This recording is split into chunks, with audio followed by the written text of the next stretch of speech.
अस्सलामुअलैकुम everyone, welcome to my YouTube channel वांगशन one shot FF. So फिर guys, आज का न्यू पार्ट लेकर आ चुकी हूँ। उम्मीद करती हूँ कि आप सब लोग अच्छे होंगे और बेसब्री से इस पार्ट का इंतज़ार कर रहे थे। तो चलिए स्टार्ट करते हैं आज के न्यू पार्ट को। सो युवान कह रहा है कि प्लीज़ सिजवी, मुझे गिरने मत देना, मुझे ऊपर खींच लो, मेरा जन्मदिन पर मेरा मरणदिन मत बनाओ। इधर सिजवी ने कहा, लेकिन कैसे खींचूं, मुझे समझ में नहीं आ रहा है। तुम इतनी खाती हो, तुम मोटे बन चुके हो, मैं तुम्हें खींच नहीं पा रहा हूँ ना, तुम बहुत भारी हो। एक मिनट, तुम यहाँ पर रुको, मैं मॉम को बुला कर लाता हूँ। फिर युवान ने उसके हाथ को पकड़ते हुए कहा, अरे बुद्धू कहीं के, अगर तुम मुझे छोड़कर मॉम को बुलाने जाओगे तो मैं नीचे गिर जाऊँगा। फिर सिजवी ने कहा, नहीं तुम नहीं गिरोगी, तुम ऐसे ही मेरे हाथ को पकड़ के रखो, मैं बस मॉम को बुला कर लाया। युवान ने कहा, तुम भैंस हो, तुम्हारा दिमाग खराब है, तुम मुझे छोड़कर मत जाओ। सिजवे ने कहा, अच्छा तो मैं तुम्हें कैसे बाहर निकालूं? फिर युवान ने कहा, चिल्लाओ मदद के लिए। सिजवे ने कहा, मदद के लिए चिल्लाओ, कोई है यहाँ पर? फिर तभी वांगजी उन दोनों को देखकर हंसते हुए उन दोनों के पास आ गया। फिर वांगजी ने कहा, तुम लोग यहाँ पर क्या कर रहे हो? वांगजी को इतना हंसी आ रही थी कि वांगजी हंस भी नहीं पा रहा था। युवान ने कहा, अरे आप तो बड़े ढीठ हो, हंस रहे हो, आपको दिखाई नहीं देता कि हम यहाँ पर गिरने वाले हैं? वांगजी युवान को बचाता है। फिर वांगजी ने कहा, तुम यहाँ से नीचे कैसे गिर गए? सिजवे ने कहा, पता है ये युवान ना बतख की तरह चलता है कूद कूद के, उसके बाद ना इसका पैर फिसल गया। फिर युवान ने कहा, तुमने मुझे बतख कहा, तुम तो मोटे सांड हो ना, तुम भैंस हो, समझे? तभी सिजवे ने कहा, मैं मोटा सांड नहीं, तुम मोटे हो, तुम्हारा पेट देखो। सिजवे ने उसके पेट को दिखाते हुए कहा। युवान ने अपनी पेट को छुपाते हुए कहा, तुम अपनी पैर को देखो, तुम्हारी पैर कौवे जैसी है। फिर सिजवे ने कहा, और तुम्हारी पैर बतख जैसी है, तुम हमेशा मेंढक जैसे टर टर करते रहते हो। तभी वांगजी ने कहा, अच्छा ठीक है, चुप चुप चुप, शांत हो जाओ। युवान और सिजवे दोनों ही शांत हो गए। वो दोनों सेम दिखते थे, लेकिन एक मोटा और एक पतला था। इधर वांगजी ने कहा, तुम दोनों का नाम क्या है? तुम दोनों जुड़वे हो क्या? सिजवे ने कहा, जी हाँ, हम जुड़वे हैं, और इसका नाम युवान है और मेरा नाम सिजवे है। युवान ने कहा, मैं ज़्यादा क्यूट हूँ ना इससे? वांगजी ने कहा, तुम दोनों ही क्यूट हो। अब बताओ, लड़ाई क्यों कर रहे हो? हमेशा साथ रहना चाहिए ना। और तुम लोग यहाँ पर अकेले अकेले क्यों आए हो? क्या तुम अपने पेरेंट्स को बताकर आए हो? युवान और सिजवे दोनों ही डर गए थे। उसने कहा, अंकल आपका बहुत बहुत शुक्रिया कि आपने हमें बचाया। उसने कहा, ठीक है, लेकिन आइंदा तुम लोग यहाँ पर नहीं आओगे। फिर युवान और सिजवे ने कहा, ठीक है। फिर वो लोग जाने लगते हैं। वांगजी ने कहा, चलिए मैं आप दोनों को घर छोड़ देता हूँ। युवान और सिजवे ने वांगजी को अच्छे से देखा। उसके पास तलवार था, उसकी पीठ पर गुचन था। उसे देखकर उसने कहा, वैसे आप हो कौन? क्या आप कोई गॉड हो? क्योंकि आपने सारा वाइट वाइट जो पहन कर रखा है, और आपके फॉरहेड पर ये रिबन कैसा है, और आपके सिर पर तो ताज भी है, आपके पास बहुत अच्छा एक तलवार भी है, क्या आप कोई योद्धा हो? वांगजी ने स्माइल करते हुए कहा, हाँ मैं एक योद्धा हूँ। क्या तुमने मशहूर योद्धा हांग वांग जुन का नाम नहीं सुना है? फिर युवान ने कहा, क्या तुमने कभी ये नाम सुना? सिजवे ने कहा, नहीं, हमने बिल्कुल भी नहीं सुना। वांगजी ने कहा, क्या तुम दोनों ने हांग वांग जुन का नाम नहीं सुना? फिर सिजवे ने कहा, नाम तो नाम है ना, अब सुनने में क्या जाता है, और वैसे भी इतने भी क्या ज़रूरी नाम है जो हमें सुनना पड़ेगा? वांगजी ने कहा, वो एक मशहूर योद्धा है। फिर सिजवे ने कहा, हाँ तो वो है ना, तो उसका नाम सुनकर हम क्या करेंगे? वांगजी अपने सिर को पटकते हुए कहा, ये दोनों बच्चे न जाने कौन है। इधर सिजवे ने कहा, हाँ चलिए, आप, हमारा घर पास में ही है, क्या आप हमारे घर जाओगे? वांगजी ने कहा, चलो मैं तुम्हारी मॉम से बात करता हूँ और तुम्हारे डैड से भी, तुम दोनों को अकेला कैसे छोड़ दिया, वो भी पहाड़ों पे? अगर तुम नीचे गिर जाते तो फिर क्या होता? ईवान ने कहा, अगर आप मॉम को बताओगे ना तो मॉम हमें बहुत डांटेंगी, समझी। ये सुनकर वांग जी ने कहा, अगर नहीं बताया ना तो तुम दोनों फिर से वहाँ पर जाओगे। फिर सिजुए ने युवान के कान में खुसर फुसर करते हुए कहा, ये बचाने वाले अंकल बहुत खड़ूस नहीं लगते हैं। देखो, ये हमारी बात भी नहीं मानते हैं, क्या हम इनको छोड़ के यहाँ से भाग जाए। फिर युवान ने कहा, नहीं, उन्होंने हमारी हेल्प किया है, हमें उनके साथ ऐसा नहीं करना चाहिए, बेचारे अंकल। वांग जी ने कहा, मैं और बेचारा और तुम दोनों बात ऐसे कर रहे हो, मुझे साफ साफ सुनाई दे रही है। फिर युवान ने कहा, लेकिन हम तो खुसुर फुसुर करके बोल रहे हैं ना। वांग जी ने कहा, तुम लोग बहुत ज़ोर ज़ोर से खुसुर फुसुर कर रहे हो, खुसुर फुसुर ऐसे नहीं करते हैं। देखो, खुसुर फुसुर करने का एक तरीका है, बहुत धीरे धीरे बात करना पड़ता है, समझे। इतनी ज़ोर ज़ोर से खुसुर फुसुर करोगे तो सबको सुनाई दे देगा। युवान और सिजुए ने कहा, अंकल, क्या आप हमको सिखाएंगे कैसे खुसुर फुसुर करके बात करते हैं, क्योंकि ना ये जो सिजुए है ये बहुत तेज़ बात करता है और मैं भी, क्या आप हमें खुसुर फुसुर करना सिखाओगे। वांग जी ने कहा, ये कोई सीखने वाली बात है क्या। ऐसे बात करते करते वो लोग घर तक फाइनली पहुंच जाते हैं और घर पहुंचने के बाद वो दोनों ही अपनी मॉम को बुलाने लगता है। फिर जो दाइमा थी वो बाहर आते हुए कहा, तुम दोनों कहाँ गए थे। फिर इधर उन दोनों ने कहा, अरे दादी जी, आपको पता है हम वहाँ पर गए थे, हमको पता है ना हम गुड बॉय हैं, और बताएं हम मम्मा के लिए फूल लाने गए हैं, क्योंकि आज हमारा जन्मदिन है ना, तो मुझे लगा कि डेकोरेशन करने के लिए मम्मा को तो फूल चाहिए होंगे, तो हम तो गुड बॉय हैं ना, इसीलिए हम लाने के लिए चले गए थे। वांग जी अंदर आता है और वो इधर उधर घूमकर देखने लगता है। ये घर बड़ा था, एक आंगन था, आंगन के पास एक सब्जी लगाने वाला खेत किसी ने बनाया है, वहाँ पर फूल भी उगे हुए हैं, वहाँ पर कैरेट्स, उसके बाद आलू, गोभी, बैंगन और फिर मूली, ये सब कुछ किसी ने लगाया है जो कि बहुत प्यार से उगा है और वो बहुत ही क्यूट लग रहा है देखने में। सिजुए ने कहा, मम्मा कहाँ है। दाइमा ने पीछे वांग जी को देखते हुए कहा, और ये कौन है। फिर सिजुए ने कहा, पता है फूल लेने गए थे ना तो पहाड़ से गिर रहा था, मैं थोड़ी देर होता तो नीचे गिर जाता, लेकिन इस अंकल ने मेरी मदद किया और मुझे मरने से बचा लिया। ये सुनकर दाइमा ने कहा, क्या तुम नीचे गिरने वाले थे, तुम्हें कहीं लगी तो नहीं ना। वो सिजुए और युवान को चेक करने लगता है। युवान ने कहा, नहीं, अंकल ने मुझे बचा लिया। आपको पता है दादी जी, अगर अंकल वहाँ पर नहीं होते तो पता नहीं क्या हो जाता। फिर तभी जो बाहर आते हुए कहा, अच्छा तो तुम दोनों बदमाशी कर रहे थे, फिर से अंकल को तंग भी कर रहे थे, है ना। वाघ जी ने कहा, नहीं, दरअसल दोनों बच्चे फूल तोड़ने के लिए गए थे, वो लोग झील के पास ही गए थे, लेकिन वो लोग पहाड़ के ऊपर थे, ये युवान फिसल गया था। फिर सिजुए ने उसके हाथ को पकड़ के रखा था, अगर मैं वहाँ पर नहीं आता तो शायद युवान नीचे गिर जाता, क्योंकि युवान थोड़ा भारी है और सिजुए थोड़ा कमज़ोर है, वो उसे संभाल नहीं सकता है। युवान ने कहा, क्या आपने मुझे डायरेक्टली मोटा कहा। ये सुनकर वांग जी ने कहा, मैंने कब मोटा कहा, मैंने कहा तुम थोड़ा भारी हो। युवान बहुत गुस्से में वांग जी को देखते हुए कहा, हे, आपने कहा भारी, इसका मतलब मोटा होता है। फिर इधर सिजुए ने कहा, अंकल ने तुम्हें मोटा कहा, अच्छा कहा, तुम तो मोटे भैंस हो ना, कल से तुम्हारा खाना बंद, अगर तुम 6 बार खाना खाओगे ना तो मैं तुम्हें मार डालूंगा, समझे। ये सुनकर वांग जी ने कहा, शांत हो जाओ, शांत हो जाओ। युवान ने कहा, सिजुए, मुझे पता है तुम अंकल का साथ इसलिए दे रहे हो क्योंकि तुम चाहते हो कि सब लोग मुझे मोटा मोटा कहे।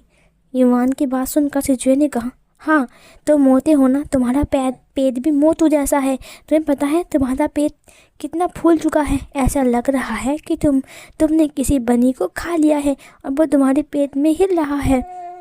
युवान बहुत गुस्सा हो गया था। युवान ने कहा, सिजुए के बच्चे, मैं तुम्हें नहीं छोड़ूंगा। ये बोलकर वो उसे मारने के लिए दौड़ता है। वांग जी ने कहा, हे, रुक जाओ, रुक जाओ। तभी एक जानी पहचानी सी आवाज़ ने दोनों को रोक लिया। शांत हो जाओ, ये सुनकर सिजे और युवान दोनों ही जम गए। ये साउंड सुनकर वांग जी थोड़े वक्त के लिए ठहर गया। वो भी स्टैचू बन गया दोनों बच्चों के साथ। थोड़ी देर बाद वहाँ से विंग आया। विंग ने कहा, तब से शोर मचा रही हूँ, मैं बाहर से सुन पा रहा हूँ तुम्हारी आवाज़। मैं थोड़ी सब्जियाँ के लेने गई थी कि तुम दोनों ने इस घर को अपने सिर पर बिठा लिया है। और तो और तुम दोनों तब से चिल्ला रहे हो, तब से गायब थे। आज तुम दोनों को कोई नहीं बचा सकता, समझे? तुम दोनों को पनिशमेंट ज़रूर मिलेगी। फिर युवान और सिजुए ने कहा, मम्मा आ गई। वो लोग वांग जी के पीछे छुप गए। वांग जी वहाँ पर खड़ा था। फिर विंग आते हुए कहा, अब ये कौन है और तुम्हें क्या लगता है कि ये तुम्हें बचा लेंगे? वांग जी इस साउंड को सुनकर दंग रह गया। उसने कहा, विंग।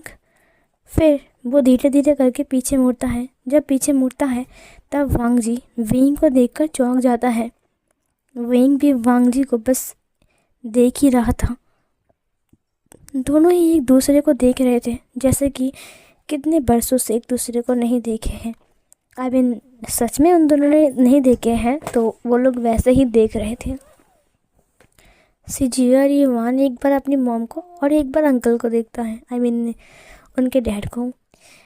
वांग जी ने कहा, विंग। विंग उसे देखता ही रहा। वांग जी विंग के पास आ गया, उसे गले से लगाते हुए कहा, विंग तुम ठीक तो हो ना विंग? विंग तुम्हें पता है मैं तुम्हें कहाँ कहाँ नहीं ढूंढा। तुम कहाँ चले गए थे विंग? सब लोगों ने कहा कि तुम मर चुके हो, लेकिन मुझे यकीन था कि तुम मुझे छोड़कर नहीं जा सकते हो, इसीलिए मैं तुम्हें ढूंढने के लिए चला गया था। और फाइनली देखो, आज मैं तुम्हें ढूंढ ही लिया। विंग तुम्हें पता है मैं तुम्हारे लिए कब से वेट कर रहा था। मैं जब से गुस्सू वापस आया हूँ तब से मैं तुम्हें ढूंढ रहा था। विंग तुम कहाँ चले गए थे? विंग वांग जी को अपने आप से दूर करता है। वांग जी उसे दूर होते हुए कहा, विंग तुम ठीक तो हो ना विंग? तुम कैसे हो बताओ विंग? पता है विंग मैं। फिर विंग वांग जी को अपने हाथ से धक्का मारते हुए कहा, आप कौन हो? ये सुनकर वांग जी ने कहा, क्या मतलब है तुम्हारा? फिर विंग ने कहा, आपकी हिम्मत कैसे हुई मुझे गले लगाने की? वांग जी दंग रह गया। वांग जी ने कहा, तुम्हारी दिमाग की हालत ठीक हो चुकी है विंग? विंग ने कहा, दिमागी हालत? मेरी दिमागी हालत को क्या हुआ था? वांग जी ने कहा, विंग तुम मुझे भूल चुके हो ना? उसने अपने आप को दिखाते हुए कहा। विंग वांग जी की फेस की तरफ देख रहा था। वो ऐसे देख रहा था कि साफ साफ पता चल रहा था कि वो वांग जी को नहीं पहचानता है। वांग जी ने कहा, क्या तुम सच में मुझे भूल गए हो? क्या तुम्हें कुछ भी याद नहीं है? उसने विंग के हाथ को पकड़ लिया। विंग उसकी आंखों में देख रहा था। उसे विंग के लिए फ़िक्र नज़र आ रहा था उसकी आंखों में। वो विंग को लिए सच में बहुत ज़्यादा फिक्र कर रहा था। वांग जी ने विंग को देखते हुए कहा, विंग याद करो, मैं लानवांग जी, तुम्हारा लानजान। विंग ने कहा, क्या मेरा लानजान? कौन लानजान? मैं किसी लानजान को नहीं जानता। ये बोलकर अपने हाथ को उसने छुड़ा लिया। फिर युवान और सिजुए के पास आते हुए कहा, तुम दोनों बहुत बदमाश हो चुके हो। तुम्हारी वजह से आज क्या हो रहा है देखो। और युवान अगर तुम वहाँ पर नीचे गिर जाते तो फिर क्या होता? क्या तुम्हें बचाने के लिए मैं वहाँ पर आता, या फिर मुझे पता चलता कि तुम दोनों वहाँ पर हो? मुझे बताया कि तुम दोनों खेलने जा रहे हो, लेकिन न जाने तुम लोग कहाँ गायब हो गए थे। और मैं कब से तुम दोनों को ढूंढ रहा था। तुम्हें पता है मैं तुम्हारे बारे में कितना सोच रहा था। वांग जी पीछे खड़ा था। वांग जी बस विंग को देखे जा रहा था। फिर इधर युवाना सिजुए ने कहा, मॉम वो ना, मैं माफ़ कर दीजिए, हम दोबारा ऐसा नहीं करेंगे, हमें मत डांटिए ना। विंग बहुत गुस्से से उन्हें देख रहा था। वांग जी आगे आते हुए कहा, वो बच्चे हैं और तुम उन्हें ऐसे नहीं डांट सकते हो। विंग ने कहा, ओ प्लीज़, अब मेरे बच्चे को मैं थोड़ा डांट भी नहीं सकता, जबकि उन दोनों ने गलती किया है।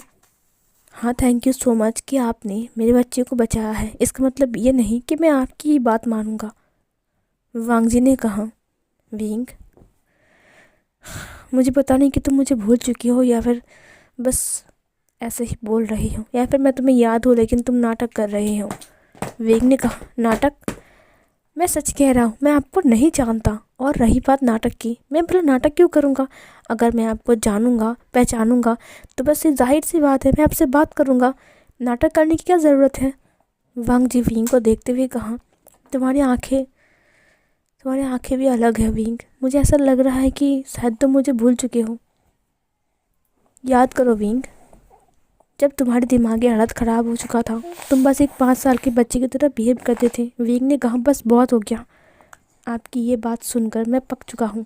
मुझे आप ये ऐसी बातें नहीं सुननी हैं। देखो युवान से जुए, हाथ मुँह धो लो, मैं खाना लगा रहा हूँ, ठीक है? ये बोलकर विंग अंदर चला गया। दादी माँ वांग जी को ही घूर रहा था। वांग जी की एक बूंद आंसू आँख से नीचे गिर गए। जोजो ने कहा, क्या आप विंग काका को जानते हो? फिर वांग जी ने कहा, हाँ जानता हूँ, बहुत अच्छे से जानता हूँ, और ये भी जानता हूँ कि वो मुझसे कितना नाराज़ है। दादी माँ ने कहा, सुनो। वांग जी उनके तरफ बढ़ते हुए कहा, जी दादी माँ। फिर दाई माँ ने कहा, मेरे साथ आओ, मुझे तुमसे कुछ ज़रूरी बात करनी है। सीन कट होता है। झील किनारे वांग जी बैठकर दादी माँ से बातें कर रहा था। वेइंग खिड़की से उन दोनों को देख रहा था। वेइंग अपनी हाथ को मुट्ठी में बंद करता है और फिर वहाँ से पीछे मुड़कर चला जाता है, और वो युवाना सिजुए को कपड़े पहना रहा था क्योंकि अभी शाम होने वाली है। सूरज ढलने वाला था और वो दोनों को बस साफ़ सुथरा करके वो बस कपड़े पहना रहा था। इधर वांग जी दाई माँ को सब कुछ बताता है वेइंग और अपने रिश्ते के बारे में। फिर दाई माँ ने कहा, लगता है तुम वही हो। दाई माँ ने कहा, जी। फिर दाई माँ ने कहा, मुझे वेइंग नदी किनारे मिला था, मुझे पता भी नहीं था कि उसका नाम वेइंग है। दरअसल बात ऐसी है कि उसने ही हमें बताया कि उसका नाम वेइंग है और अपने नाम के अलावा उसे कुछ भी नहीं याद। ये सुनकर वांग जी ने कहा, क्या उसे कुछ भी याद नहीं है? दाई माँ ने कहा, हाँ, वेइंग को कुछ भी याद नहीं है। पिछले 3 साल से वेइंग मेरे साथ है। वेइंग नदी किनारे ऐसे गिरा हुआ था जैसे कि वो मर चुका है, लेकिन जब मैंने उसे चेक किया तब मुझे पता चला कि वो माँ बनने वाला है, और तो और वो अभी अपनी मौत के साथ लड़ाई कर रहा है। मैं उसे यहाँ पर उठाकर लेकर आई। हाँ, उसके बाद मैं उसका ट्रीटमेंट किया, फिर मैंने उसे स्वस्थ किया। उसकी पीठ पर कोड़े मारने की दाग थे। उस निशानों को मिटाना बहुत मुश्किल था। वो निशान शायद अब तक उसकी पीठ पर है। वांग जी आंसुओं से भरी नज़रों से दाई माँ को देखते हुए कहा, ये सब मेरी गलती है। ना मैं 8 महीने के लिए उससे दूर जाता और ना ये सब कुछ होता। दाई माँ ने कहा, बट वो नींद में कभी कभी वांग जी और लानजान के 2 वर्ड निकालता था जब वो बेहोश था। उसके बाद कभी भी उसके मुंह से लानजान या फिर वांग जी नाम मैंने नहीं सुना। ये सुनकर वांग जी ने कहा, इसका मतलब वो मुझे बुलाया करता था, तब उसको मेरी ज़रूरत थी, लेकिन मैं उसके पास नहीं था। दाई माँ ने कहा, वेइंग ने बहुत ख़तरनाक सफ़र तय किया था। वो मरते मरते ज़िंदा हुआ है। उसके बाद 8 महीने ऐसे ही बीत गए। फिर 9 महीने में उसने अपने दोनों बच्चे को बर्थ दिया। ये सुनकर वांग जी ने कहा, वो दोनों बच्चे? फिर दाई माँ ने कहा, हाँ, वेइंग के हैं। वांग जी ने कहा, सिर्फ वेइंग के नहीं, मेरे भी हैं। दाई माँ ने कहा, क्या? वांग जी ने कहा, हाँ। फिर दाई माँ ने कहा, तो फिर वो तुम ही हो, मेरे युवाना सिजुए के डैड। दाई माँ की बात सुनकर वांग जी ने कहा, हाँ, और आपको पता है पिछले 3 सालों से मैं उनको ढूंढ रहा हूँ। पिछले 3 सालों से मैं वेइंग को ढूंढ रहा हूँ। सब लोगों ने कहा कि वेइंग मर चुका है, लेकिन मुझे लगा नहीं, वेइंग नहीं मर सकता है, वेइंग ज़िंदा है। और मैं वेइंग को ढूंढने के लिए कहाँ कहाँ न गया। मैंने पूरे दुनिया भर में वेइंग को ढूंढा, लेकिन मुझे वेइंग कहीं नहीं मिला। और बाद में यहाँ पर आकर मुझे वेइंग मिला। मैं वेइंग के लिए पागल था, लेकिन मैं वेइंग को ढूंढ नहीं पाया।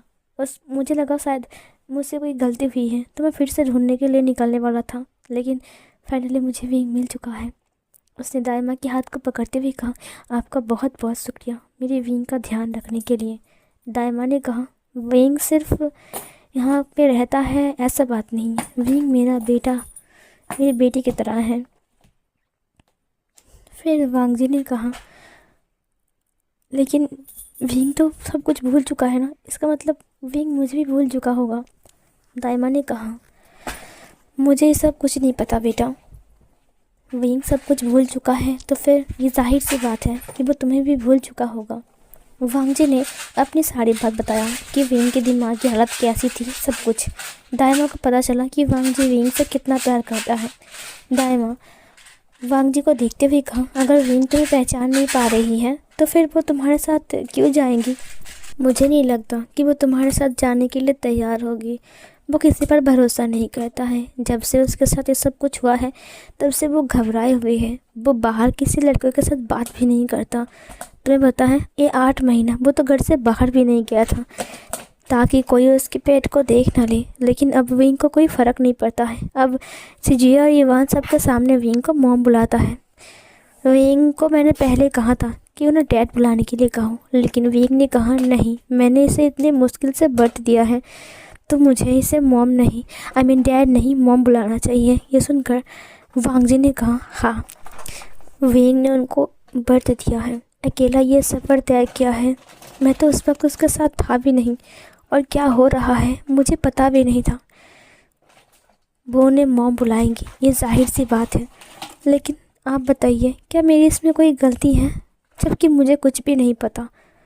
मैं तो 8 महीना उससे दूर था। जब 8 महीने के बाद यहाँ पर आया तब मुझे पता चला, तो मैं क्या करता? दाइमा ने कहा, लेकिन जब तक विंग को याद नहीं आता है तब तक मैं कुछ नहीं कर सकता बेटा, मुझे माफ़ कर दो। वांग जी ने कहा, तब तक मुझे विंग के साथ रहना पड़ेगा। मैं विंग को मनाऊंगा और उससे बात करूंगा, मेरे साथ जाने के लिए मैं रिक्वेस्ट करूंगा, शायद विंग चला जाए। दाइमा ने कहा, अगर विंग को सब कुछ याद आ जाएगा तो ये तो अच्छी बात है कि विंग को सब कुछ याद आ जाएगा और फिर वो तुम्हारे साथ जाएगी। लेकिन तुम यहाँ पर कैसे रह सकते हो?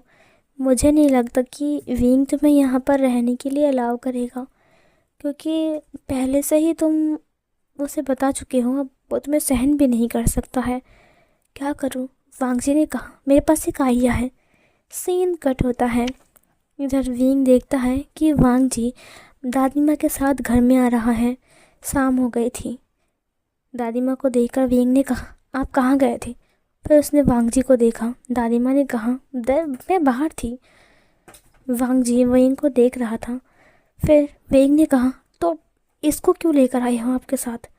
फिर दादी माँ ने कहा, बेचारा ये कहीं पर गया था, तुम्हें पता है, अब इसे रहने के लिए घर चाहिए, इसके पास घर नहीं है रहने के लिए। विंग ने कहा, क्या? वांग जी ने कहा, हाँ, मेरे पास कोई घर नहीं है, इसीलिए दादी माँ से मैंने बात किया और दादी माँ फाइनली मुझे घर देने के लिए तैयार हो गई हैं। इसके लिए मैं किराया भी दूंगा, हर महीने 5,000 सोने की मुद्राएं। ये सुनकर विंग ने कहा, हम लालची नहीं हैं। दादी माँ ने कहा, देखो विंग, पैसे की हमें बहुत ज़रूरत है, हमारे घर में कोई कमाने वाला भी नहीं है, तुम्हें नहीं लगता कि इसको हमें ये घर देना चाहिए? वो बस एक ही रूम लेगा। विंग उसे बहुत गुस्से में देख रहा था। वांग जी ने कहा, प्लीज़ मुझे दे दो, बस एक रूम, मेरा कोई घर नहीं है। विंग ने कहा, लेकिन तुम तो महल में रहते हो ना, तो तुम्हारा घर क्यों नहीं? तुम झूठ क्यों बोल रही हो? ये सुनकर वांग जी ने कहा, क्या कहा तुमने? फिर विंग चुप हो गया। वांग जी ने कहा, तुम्हें कैसे पता कि मैं महल में रहता हूँ? फिर इधर विंग शांत हो गया। वांग जी ने कहा, बताओ विंग, तुम्हें कैसे पता कि मैं महल में रहता हूँ? विंग ने कहा, जाहिर सी बात है, तुमने ताज पहना हुआ है जो राजकुमार पहनते हैं, और तुम एक योद्धा हो जो कि एक राजकुमार है, और तुम्हारे फॉरहेड पर रिबन बंधी हुई है, इसका मतलब तुम लान कुल से हो, तो जाहिर सी बात है कि तुम एक राजकुमार हो, है ना? और तूने बताया ना कि तुम्हारा नाम लान वांग जी है, तो मैं समझ गया।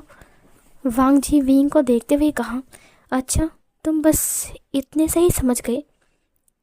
विंग ने कहा, ऑफ कोर्स। वांग जी ने घूर कर देखा, लेकिन विंग चला गया वहाँ से। उसके बाद वो लोग डिनर टेबल पर बैठे। विंग थोड़ा अनकंफर्टेबल था क्योंकि वहाँ पर वांग जी उससे बार बार घूर रहा था। विंग ने उससे कहा, तुम मुझे बार बार ऐसे घूर क्यों रहे हो?